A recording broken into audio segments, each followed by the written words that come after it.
Lecture में हम बात करेंगे चैप्टर नंबर 7 केमिकल इक्विलिब्रियम का पहला और इसके हवाले से इंट्रोडक्शन पे डिस्कस करते हैं। इस चैप्टर के इंट्रोडक्शन के जो 3 टॉपिक्स को हम कवर करेंगे और जो एग्ज़ाम के हवाले से बहुत इंपॉर्टेंट है। तो सबसे पहले हम बात करेंगे टाइप्स ऑफ केमिकल रिएक्शन। देखिए, केमिकल रिएक्शन के नॉर्मली जनरली 2 टाइप्स होते हैं, जिसमें से रिवर्सिबल रिएक्शंस और दूसरा टाइप है इरिवर्सिबल रिएक्शंस। अच्छा, रिवर्सिबल रिएक्शंस क्या है? देखिए, वो तमाम ऐसे केमिकल रिएक्शन जो फॉरवर्ड डायरेक्शन में भी प्रोसीड करे, यानी लेफ्ट से राइट, और बैकवर्ड डायरेक्शन में भी प्रोसीड करे, यानी राइट टू लेफ्ट। तो ऐसे केमिकल रिएक्शन को रिवर्सिबल रिएक्शंस कहा जाता है। और इसी तरह से ऐसे तमाम केमिकल रिएक्शन जो सिर्फ और सिर्फ फॉरवर्ड डायरेक्शन में प्रोसीड करें, तो ऐसे रिएक्शन को इरिवर्सिबल रिएक्शन कहा जाता है।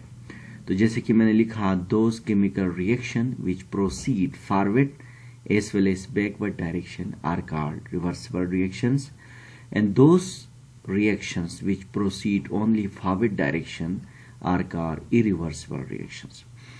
अच्छा, ये जो हम टॉपिक पे बात करते हैं ना, ये अलग अलग भी आप नोट्स बना सकते हैं इसके, और एग्जाम के हवाले से पूछे रिवर्सिबल और इरिवर्सिबल के हवाले से, और साथ साथ जो है ना डिफरेंसेस में भी आप ये पॉइंट्स लिख सकते हैं। ये पहला पॉइंट हो गया डिफिनीशन के साथ।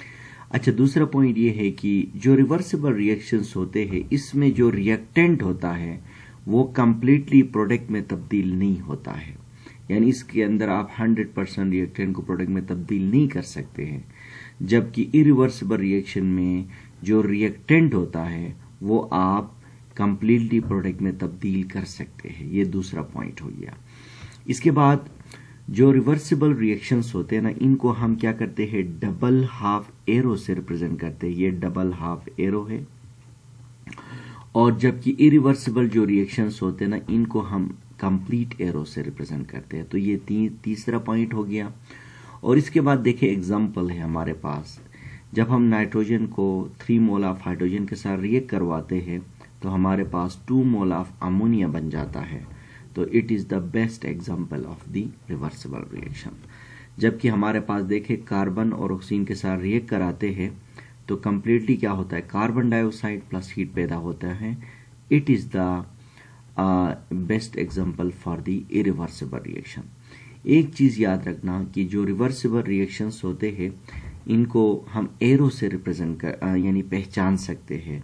अगर किसी केमिकल रिएक्शन में अगर हाफ एरो हो, डबल हाफ एरो हो, तो it means that that reaction is the reversible reaction. अगर किसी केमिकल रिएक्शन में खाली सिंगल एरो हो तो that is the irreversible reaction. तो ये पहला टॉपिक कंप्लीट हुआ। अब हम दूसरे टॉपिक पे बात करते हैं, स्टेट ऑफ केमिकल इक्विलिब्रियम। तो स्टेट ऑफ जो केमिकल इक्विलिब्रियम है ना, इसको मैं आपको 2 डिफिनीशन के जरिए से इसका कंसेप्ट आपको मैं समझाता हूं कि स्टेट ऑफ केमिकल इक्विलिब्रियम क्या है। देखें, यानी रिवर्सिबल रिएक्शन का वो स्टेट जिसमें rate of forward reaction equal होगा रेट ऑफ बैकवर्ड रिएक्शन। तो ऐसे स्टेट ऑफ रिएक्शन को हम कहते हैं स्टेट ऑफ केमिकल इक्विलिब्रियम कहते हैं।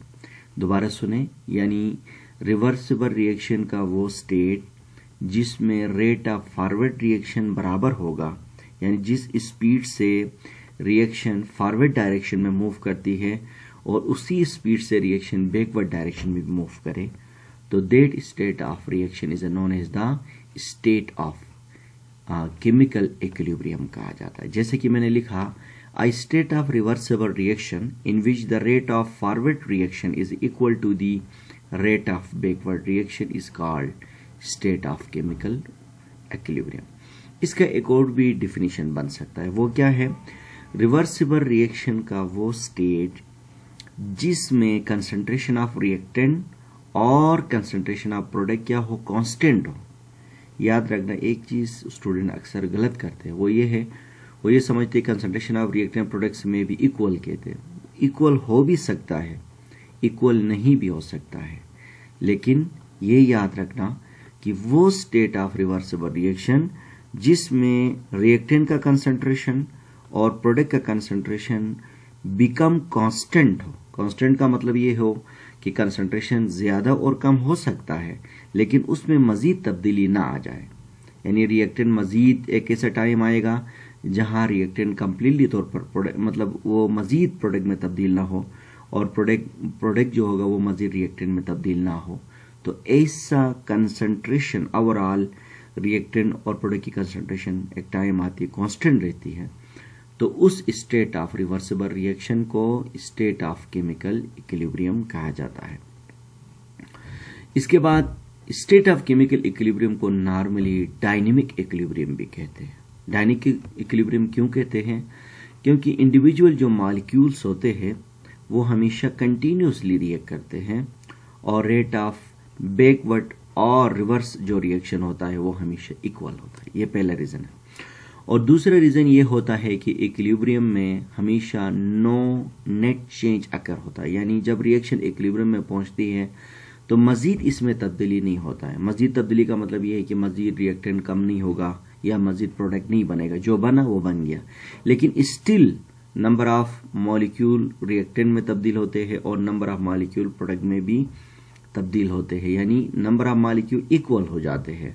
यानी लाइक कि अगर 10 मॉलिक्यूल प्रोडक्ट बनाते हैं तो 10 मॉलिक्यूल रिएक्टेंट की तरफ आ जाएंगे, लेकिन ओवरऑल इसके अंदर नेट इसमें यानी मॉलिक्यूल वो कंटिन्यूसली इंटरचेंज होते रहते हैं लेकिन कंसंट्रेशन हमेशा बरकरार रहता है, इसीलिए इसको कहते हैं यानी स्टेट ऑफ इक्विलिब्रियम को डायनेमिक इक्विलिब्रियम भी कहा जाता है।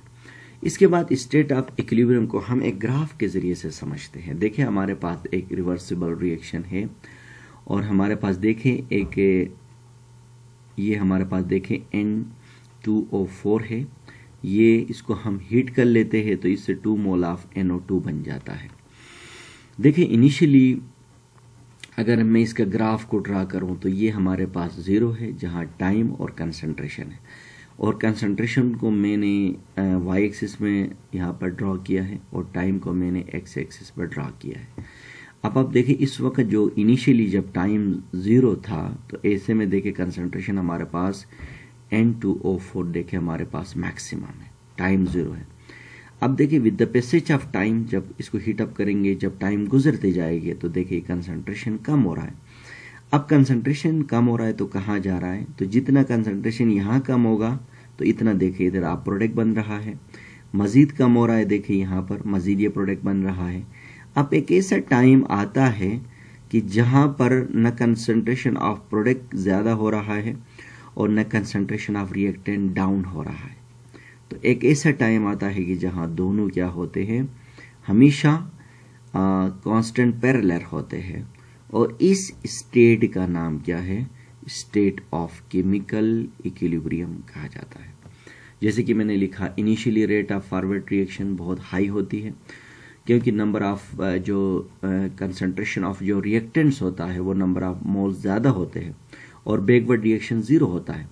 With the passage of time जब टाइम गुजरती जाती है तो फॉरवर्ड रिएक्शन ग्रेजुअली स्लो होती जाती है क्योंकि नंबर ऑफ मोल्स कम होते हैं, और रेट ऑफ बैकवर्ड रिएक्शन क्या होते हैं? थोड़ा सा अपीयर होना शुरू होता है। आफ्टर सम टाइम कुछ टाइम के बाद देखिए एक इक्विलिब्रियम स्टैब्लिश होता है जहां रेट ऑफ फॉरवर्ड और rate of backward reaction same होता है, या कंसंट्रेशन ऑफ प्रोडक्ट और कंसंट्रेशन ऑफ रिएक्टेंट हमेशा कांस्टेंट रहता है। तो उस स्टेट ऑफ रिएक्शन उस स्टेट ऑफ इक्विलिब्रियम को हम कहते हैं केमिकल या स्टेट ऑफ केमिकल इक्विलिब्रियम कहा जाता है।